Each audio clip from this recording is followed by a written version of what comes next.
हम प्रभु परमेश्वर को धन्यवाद देंगे आज की सुंदर सुबह के लिए, इस नए सप्ताह के लिए जो प्रभु ने हमें दिया है कि आज सोमवार के दिन हम प्रभु परमेश्वर के चरणों में आकर उसकी महिमा कर सकें, उसके नाम को हम धन्य कह सकें, उसकी बड़ाई कर सकें। प्रियो, मैं आप सभी का स्वागत और वेलकम करना चाहूँगा आज के इस डिवोशन में, और लिविंग क्रिश्चियन मूवमेंट फेलोशिप की ओर से आपको दिल की गहराई से धन्यवाद देना चाहता हूँ कि आप हमारे साथ जुड़े हैं और आप हमारे लिए प्रार्थना कर रहे हैं। प्रभु आप सबको बहुत आशीष दे और आज का दिन और ये पूरा सप्ताह आपके लिए बहुत ही आशीष का और आनंद का सप्ताह बन सके। हम प्रार्थना करेंगे, अपने सिरों को झुकाएं और प्रभु परमेश्वर से हम आशीष को मांगें। हमारे जीवते और सच्चे विश्वास के योग्य परमेश्वर, आज की सुंदर सुबह के लिए आपको धन्यवाद धन्यवाद धन्यवाद। ये सुंदर सुबह प्रभु आपने हमें दी कि हम आपके चरणों में आकर आपकी महिमा करें, आपके नाम को धन्य कह सकें, प्रभु आपकी बड़ाई कर सकें। आप हमारे महान प्रभु, दयालु पिता, विश्वास के योग्य परमेश्वर हैं। धन्यवाद देते हैं, आपकी स्तुति करते हैं प्रभु हमारे इस प्रदेश राजस्थान के लिए। बड़े आदर के साथ इस प्रदेश को हम आपके हाथों में सौंपते हैं। यहाँ के मुख्यमंत्री अशोक गहलोत जी को आपके हाथों में सौंपते हैं। आपके अनुग्रह की दृष्टि बनी रहे, आपका हाथ बना रहे, आपकी सुरक्षा बनी रहे, ताकि परमेश्वर सारी बातों के द्वारा आदर महिमा आपको मिल सके। उनको सुरक्षित रखे। हमारे देश के लिए, देश के प्रधानमंत्री के लिए प्रार्थना करते हैं प्रभु अपनी महिमा को प्रकट होने दे, आपका हाथ उनके साथ बना रहे। राष्ट्रपति के लिए प्रार्थना करते हैं प्रभु आपकी सुरक्षा उनके साथ ही बनी रहे, ताकि परमेश्वर देश का संचालन आपकी महिमा के लिए कर सके। हम धन्यवाद देते हैं, आपकी स्तुति करते हैं प्रभु आप संभालते हैं, मदद करने। राष्ट्रपति का चुनाव जब होने वाला है प्रभु हम उसके लिए प्रार्थना करते हैं प्रभु जी, निष्पक्ष और अच्छे पिता परमेश्वर एक ऐसे सेवक को चुने जो प्रभु देश का संचालन ईमानदारी से कर सके और देश की इस सर्वोच्च पद पर प्रभु पहुंचकर वो ईमानदारी के साथ देश की सेवा कर सके। हम आपके हाथों में सौंपते हैं, आप अपना मार्गदर्शन करें। ऐसे समय में आपकी सुरक्षा चाहते हैं, ऐसे समय में आपकी उपस्थिति चाहते हैं परमेश्वर, और सही प्यार परमेश्वर चुनाव हो सके, इसके द्वारा आपका नाम ऊंचा किया जाए। हम सारी महिमा, आदर, गौरव प्रभु जी आपको देते हुए इस प्रार्थना को अपने प्रभु, अपने धारकर्ता यीशु मसीह के नाम से मांगते हैं, आमीन।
सब तेरे लिए, तूने भी उसे छेड़ा था, फिर भी प्यार से वो बुलाता।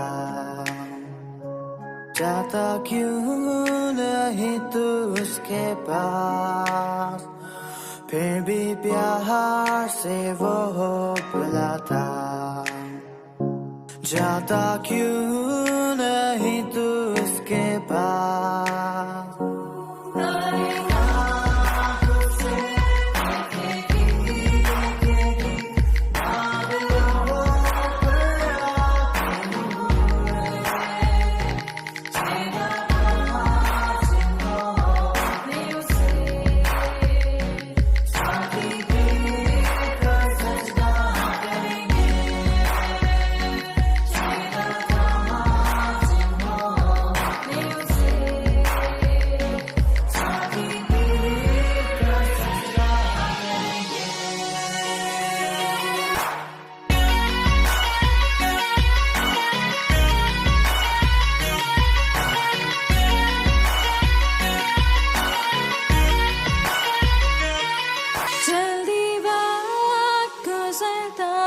जाता है, रात अंधेरी आती है, तौबा कर दरवाजा होगा बंद, कुछ ना होगा फिर पछताने से, तौबा कर दरवाजा होगा बंद, कुछ ना होगा फिर पछताने से।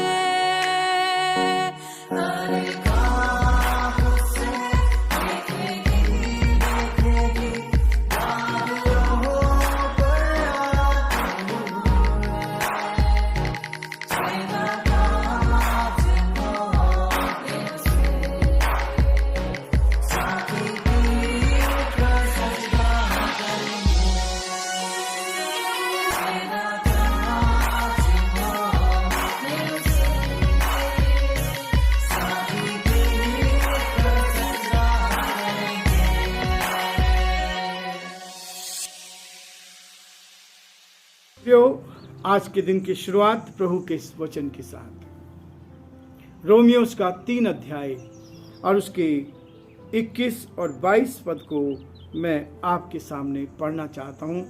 हम यहाँ तक पहुँच गए हैं प्रभु के अनुग्रह के द्वारा, और मेरा विश्वास है कि एक दिन हम जब प्रभु के इस वचन को देख रहे हैं और हमने बहुत ही थोड़े शब्दों में 1-2 पद के ऊपर विचार करते हैं, ताकि इन पदों के द्वारा प्रभु हमें आशीष दे और ये पूरी पुस्तक का अध्ययन हम कर सके। जैसे हमने प्रकाशित वाक्य की पुस्तक का अध्ययन किया है, वैसे हम चाहते हैं कि एक किताब को लेकर हम परमेश्वर के वचन की गहराई में जाते चलें। 21 पद में लिखा है, और इससे पहले कि ये वचन मैं आपके सामने पढ़ूं, आज का जो मुख्य विषय है वह विश्वास और के द्वारा धार्मिकता, विश्वास के द्वारा धार्मिकता। अब व्यवस्था से अलग परमेश्वर की वह धार्मिकता प्रकट हुई है, जिसकी गवाही व्यवस्था और भविष्यद्वक्ता देते हैं, अर्थात परमेश्वर की वह धार्मिकता जो यीशु मसीह पर विश्वास करने से सब विश्वास करने वालों के लिए है, क्योंकि कुछ भेद नहीं है, कुछ भेद नहीं है। इसलिए परमेश्वर का वचन हमें इस बात के लिए प्रेरित करता है कि हम परमेश्वर के उस भेद को समझ सकें, उसकी महिमा को जान सकें। प्रियो, वचन में हमने देखा था, सैटरडे के दिन हम इस बात को देख रहे थे, और आज प्रभु ने मौका दिया कि आज फिर से हम उसके विश्वास के द्वारा धार्मिकता को देख पाए। प्रभु यीशु मसीह की जो धार्मिकता थी वो हमें क्या सिखाना चाह रहे थे, इस बात में प्रेरित पौलुस ने इस बात को कहा है, परंतु अब व्यवस्था से अलग परमेश्वर की वह धार्मिकता प्रकट हुई है। पहले व्यवस्था के द्वारा हमें पाप की पहचान हुई थी कि जब व्यवस्था आई, परमेश्वर ने व्यवस्था दी, जब लोग अपने अपने रास्ते पर चलने लगे, पाप करने लगे, तो व्यवस्था दी गई, और उस व्यवस्था के द्वारा पाप का ज्ञान हुआ है। जब पाप का ज्ञान हुआ, उसके बाद परमेश्वर का वचन कहता है कि परंतु अब व्यवस्था से अलग परमेश्वर की वह धार्मिकता प्रकट हुई है। परमेश्वर की जो धार्मिकता है उसको व्यवस्था के द्वारा नहीं, परंतु व्यवस्था से अलग होकर वो कहता है प्रकट हुई है, जिसकी गवाही व्यवस्था और भविष्यद्वक्ता दोनों देते हैं। परमेश्वर का ये वचन है और भविष्यद्वक्ताओं ने भी इस बात की गवाही दी है कि व्यवस्था के बाद, व्यवस्था के द्वारा उद्धार नहीं है, उद्धार जो है वो यीशु मसीह के द्वारा है।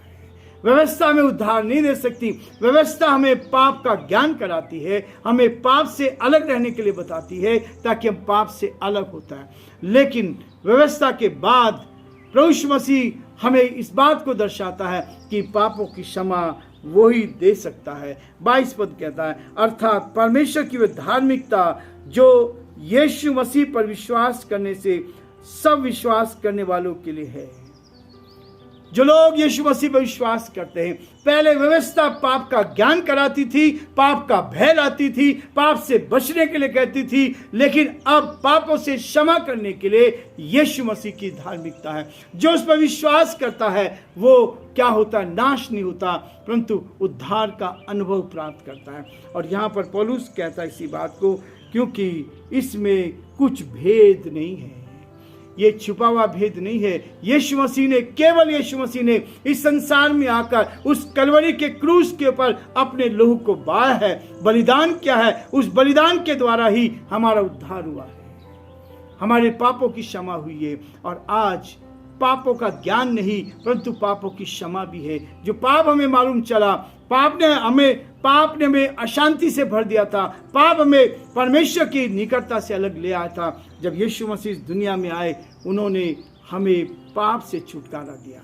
और जब आपके पाप का छुटकारा हमें मिला तो आज वो शांति, वो तसल्ली हमारे जीवन में है। और हम परमेश्वर को धन्यवाद देते हैं कि आज हमारे जीवन में शांति पाई जाती है। जिस शांति की तलाश में लोग अपने आप को पूरी तरह से समाप्ति कर देते हैं। कई लोग शांति प्राप्त करते करते इस संसार को छोड़कर चले गए, लेकिन प्रभु का धन्यवाद हो कि यीशु मसीह में वो शांति है, तसल्ली है, वो हमारे पापों को क्षमा करता है। प्रियो, आज हम यहीं रुकेंगे, कल फिर हम आगे इसका अध्ययन करेंगे ताकि परमेश्वर के वचन को लेकर हम और अधिक आगे बढ़ते जाएं। प्रभु आप सबको बहुत आशीष दे और परमेश्वर का हाथ आपके साथ बना रहे।